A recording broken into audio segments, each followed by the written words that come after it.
Well, lawmakers are pushing for answers after President Trump secretly swapped planes while leaving the NATO summit last month.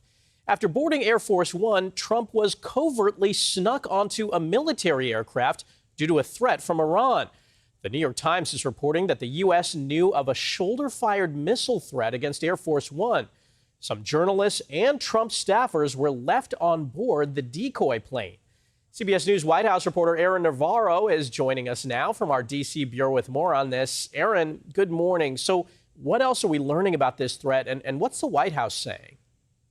Good morning. The threat that CBS News has reported was that there was a credible threat for Iran and allied proxy groups to physically fire a missile at the plane that President Trump was supposed to be on during his departure from the NATO summit in Turkey. The New York Times reported a little bit more specifics, as you mentioned, that it was a shoulder-fired missile that was spotted in the vicinity of the NATO summit in Ankara. And when asked about this by our colleague Nancy Cordes, the president seemed very dismissive and said, quote, "I don't worry about anything." Take a listen to their exchange.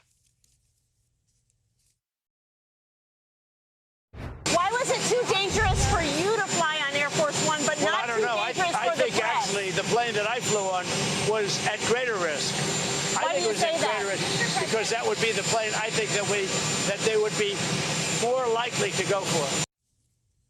Didn't get into any specifics on the Iranian threats, telling reporters he gets threats all the time. And in regards to this ruse that we have learned about this week, the president said he was just following the advice of Secret Service. And as you heard him claim there that he believes the plane he was on was somehow more of a risk, though the Air Force One that he was supposed to be on still had that moniker of Air Force One on the radar. So we'll see if we get any more details on the story this week, but certainly the president has seemed dismissive of it so far.